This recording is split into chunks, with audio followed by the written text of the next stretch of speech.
Got the ex-wife with a zinger, and it felt good.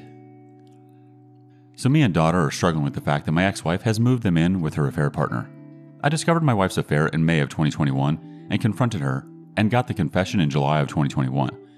We divorced in December of 2021. My daughter's struggling with losing her home and moving into a new space.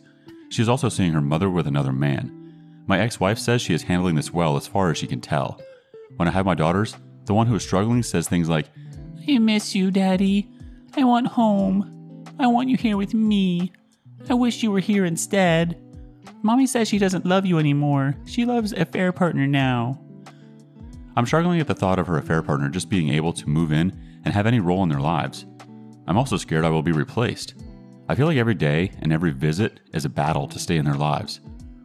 It's like it's me versus the world to get my children and maintain my relationship with them. Update. So I'm a 34-year-old man, and my ex-wife had an affair that ended our marriage. I only have 60-40 custody, her, me, due to long distance.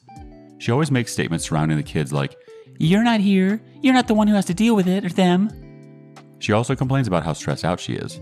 So now I just reply, "Well, just give me primary custody if it's so bad." Boy, she hates it, but it feels good. Our first reaction comes from Delta versus Epsilon. Easier solution might have been to not screw some other man behind your back. The OP replies, "Yeah, I know it seems so simple." Well, she used to complain a lot in the end about how much crap she did. I would tell her, "You don't do more than me. I won't validate that for you. You need to work through that." I guess she screwed around and found out. All the teachers and doctors still talk to me, and she's so jealous. Next response from Shigatanai, 13. My favorite zinger with the soon-to-be ex-wife. It must be so nice to be able to make all the decisions and bear none of the responsibility for them. The next response is from Zombie X. Look, you may not want to hear this, but I'm going to suggest something. Consider recording these cry sessions. Even if you don't ever use them, if something ever happened where you had to fight for full custody, it could be good to have a few videos or even audio recordings of her constantly complaining about the kids. Just an errant thought. If I'm out of line, please accept my apologies, but I had all kinds of things recorded and logged when I went through my divorce. Not for malicious intent, but to protect my kid. Once I knew she wasn't in danger, I put those things away.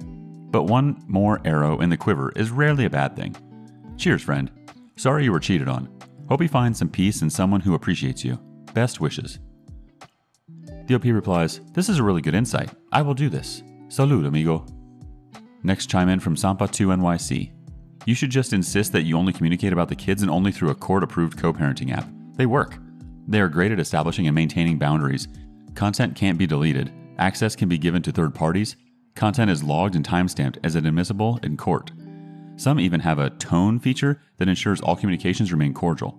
Keep the faith and be vigilant about your 40% of custody. Rubicon Man 1970 has a quick thought. Isn't it funny how they complain about it, but won't give the child up? All they want is pity me. The OP's response to that, "Yeah, I think so. It's good for me too, because she tries to tell people I didn't want my family, which is BS. I obviously want my kids and would be able to care for them without financial support. I even offer her no child support, but nope. I just had to leave to provide and she couldn't be loyal and now won't give me the kids, but can't handle the stress of doing it by herself. Pretty pathetic, really. I think she deals a lot with jealousy because I could and she can't, and she's experiencing a lot of shame and regret. Every time I pick the kids up, she just looks so miserable." Catchery chimes in, "It's most important to keep your feelings of animosity away from your kids. The friendlier you can be with your ex around them, the better. Research has shown that when kids experience fights, etc., between their divorced parents, their adjustment suffers. Hopefully this is something your ex understands." The OP's response, "For sure, I'm very polite and everything with her. This is a private conversation through text messages and voice calls. I'm already aware of the mental health issues surrounding kids and infidelity, as I survived my mother's serial infidelity against my father while I was growing up as well. But yes, for those reading, keep these conversations separate from the kids." On to the next story. My fiance and mother of my son cheated. From day one, we had a great relationship, and I knew I wanted to marry her. Fast forward a year and a half, and she finds out she's pregnant and moves into my house with me, and we get engaged shortly after. I was so excited to start a family with her. 9 months go by, and she has the baby, and I sign the birth certificate, and we have a happy home with a healthy son. The whole thing was like a dream. I got promoted at work and was making way more than enough to support anything we wanted to do and to cover all the bills. Recently, she had been MIA a lot, and her phone location was no longer on. While I was at work, she would leave the baby with my parents for a whole day sometimes while she got her nails done. Naturally, I got suspicious and looked at our son's iPad because her texts come through there as well. Sure enough, the evidence is there, and after an argument, she admitted to cheating. From the texts that I found, she was conspiring to have a secret love child with the guy she was seeing a month before we found out she was pregnant. So I'm not even sure he is my child at this point. Through the text convo, I also found out she is a hard drug user and talks about hiding her drinking from me, so it also sounds like she has a drinking problem. All of this is new to me, and I feel like an idiot for missing the signs that were surely there. The baby is with my parents, and she is there as well, and has refused to leave. I'm in shock still, and it feels like my life is ruined. Obviously, I'm going to fight for the child and get an attorney.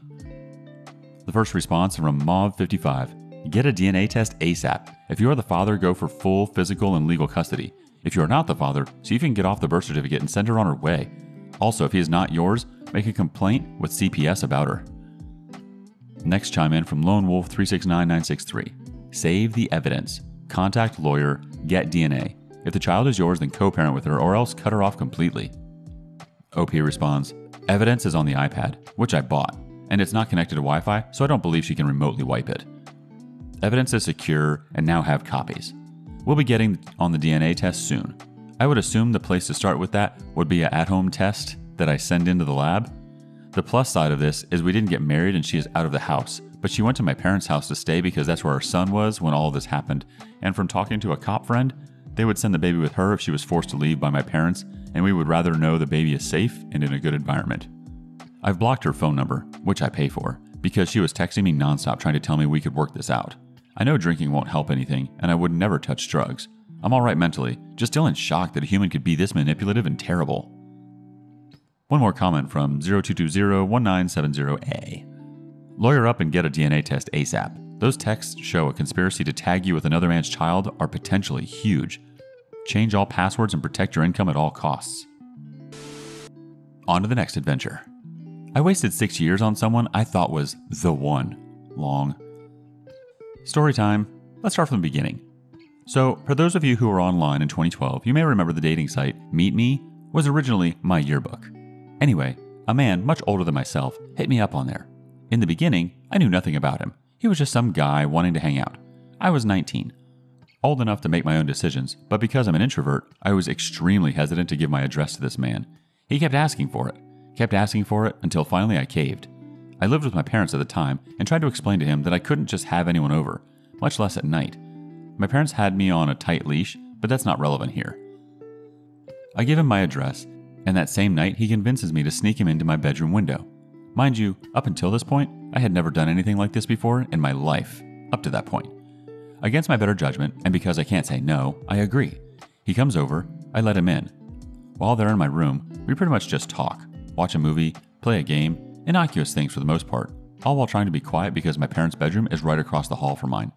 Yes, he did try to have sex with me, and I told him no. Thankfully, he didn't force it, and knew I was terrified of this whole situation of being caught more than anything. So, according to him anyway, we had done this several times through the first half of my senior year of high school. I have bad memory, so the only time I explicitly remember was that first time. Anyway, time passes and I have no clue what he's after. As far as I'm concerned, there was no talk of advancing this into a possible relationship. At least none that was obvious. I moved on with my life, and in the second quarter of my senior year, I meet a guy. We start talking, start dating. After 3 months together, I decide to bring him down for my graduation. Well, the man from before enters my life again. I tell him I'm taken and to leave me alone. Well, he doesn't. He starts going off on this tirade about how the guy I'm with is a criminal, isn't who he says he is, etc. The guy I'm dating at this time is literally my age, trying to go to college, etc. I ask for proof, and lo and behold, I never get any real proof, and am expected to just take his word on it because apparently he knew someone at boyfriend's school that knew his history.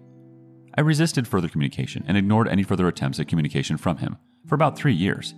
Of course, he told some friends about all this, and they began harassing me over email, telling me that I'm throwing away a good man, etc. I chewed them out, ignored them. The man pops up again, trying to talk to me. At this point, being the kind individual I am, I give him a chance to backpedal previous accusations and maybe be friends. This didn't happen. He still wanted a relationship with me. Still wanted me to leave the guy I was dating. Well, after arguing back and forth, I stopped responding. Yes, I still had complicated feelings for this man because of our first encounter.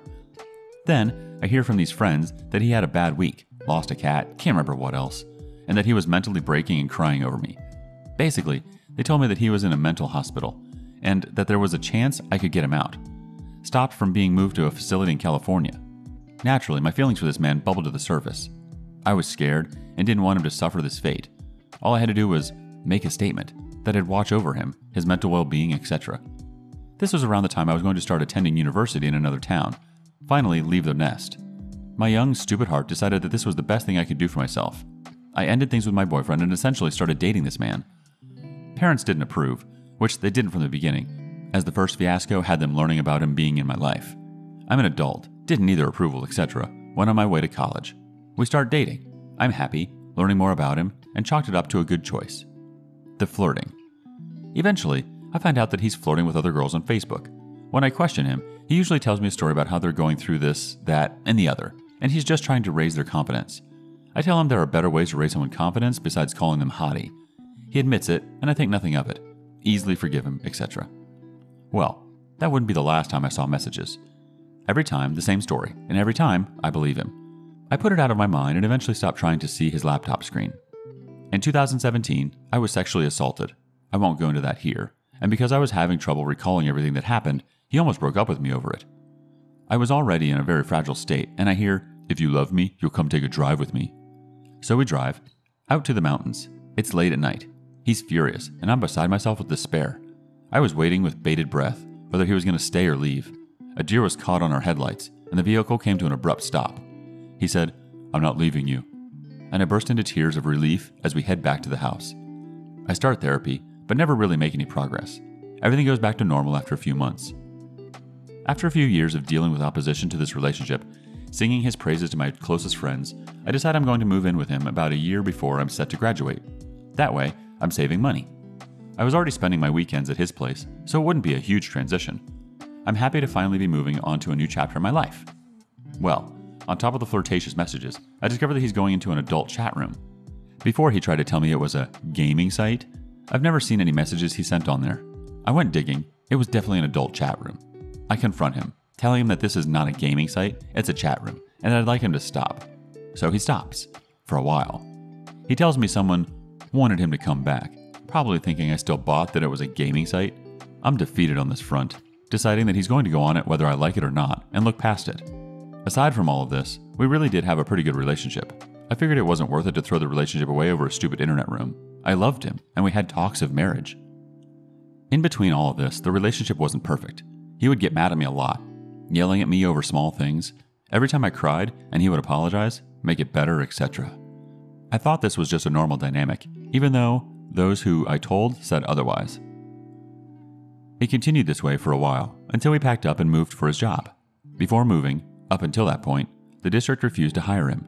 He was a substitute for the local high school, and, well, the principal fired him because of a student complained that they were touched inappropriately.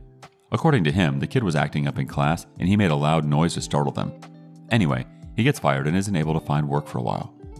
After a while, he was teaching at the alternative high school. The principal there loves him, students like him, etc. The biggest obstacle to further employment was an HR director that he was butting heads with, not believing that he was qualified to do the job, etc., just giving him grief. Eventually, he got hired by a different district, realizing that he'd probably never work in that district again because of the HR director. After a year and telling me he's dramatically improved student test scores, it was remote teaching learning because of COVID and a matter of him driving up every week, leaving me alone at the house. We move in July. Since we weren't able to get a house, we started staying in hotels, continuing the search. School had resumed in person, so he was leaving during the day while I stay in the hotel room and work on my master's degree. I enrolled in a program set to start in the fall. Everything was great, normal, until the end of December. He has text messages open on his phone. While he's showing me a house, I briefly glance over the texts. I read something about lack of pics, while still having my attention on the property listing. Soon after, he leaves the room. My curiosity gets the better of me. His phone screen is still on the messages. I look, scroll up, and read that he's asked for lewd pictures of this woman, asked about mini-me, and that he wants to meet her. I freak out internally and quickly snap a photo before he comes back in the room. Upon doing a search, I learned that this woman is local to the area and contemplate the idea of reaching out to her, but decide against it. I don't confront him, but I am feeling betrayed and on high alert. About a week later, he leaves his laptop open while he's off at work. Me being curious, yet again, I look at his web browsers, See more messages, him logged onto Facebook as a fake profile. I start getting weird feelings, but still don't confront him. A few days pass, computer screen open again. I see searches done for different spells, reconciliation, snake eyes, tarot spreads, etc. And then I see a search term. I did not open any of these tabs. That shocks me to my core. I don't want to cite it word for word here, but it's essentially suggestive of CP. At this point, my stomach has literally dropped, and I'm at a complete loss for words, thoughts, actions. Before discovering the CP query, I contact his ex and ask about his past behavior. Sure enough, a lot of the same behavior took place when he was with her, the flirting with girls, etc., normal cheating stuff.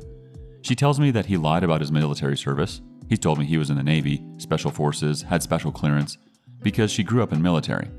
She also mentioned how the friends of his from before don't exist. Her family had tried to look them up, no records whatsoever. I asked her about the other things that he's talked about when he would bring her up in conversation to me, and ended up getting a different story. Today, I talked to someone who was a mutual friend and someone for whom he babysat for in the early aughts. There was an argument a while back about him making their daughter uncomfortable. He told me that all he had done was say hi, wish her a happy birthday, since it was around that time, etc. This was way before all this other stuff. Anyway, I asked the friend about this incident, and according to her, he was showing up at the daughter's workplace and asking her weird questions.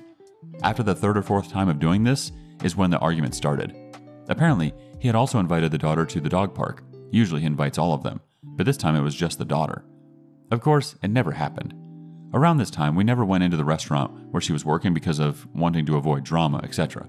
We also weren't going to the dog park, or at least he wasn't going to. This brings me to the present. Heartbroken, miserable, and trying to figure out how, when to get out of the situation. Our relationship was founded on a lie. Who knows what else was a lie that I haven't found it. I'm only sticking around now until one of his sick and dying animals passes, and until there's a house sale, approaching quickly. I know this was an incredibly long post, and I'm sure I left out a lot of details still. Thank you for sticking with me. This is my story of infidelity. Update. So I posted my infidelity story here a few weeks ago, and I'm happy to provide you all with an update. I got a one-way plane ticket out of the state for the next month. I'm finally leaving. Per my original post, I mentioned how I saw texts from a woman that he was asking for pics, wanting to meet up, etc. Well, I found her on Facebook, and I told her what he was doing. Needless to say, she was shocked and started apologizing to me. She said thank you, and she said she would stop talking to him. I know it doesn't seem like much in the grand scheme of things, but it's one less person he can hurt. It felt good exposing him,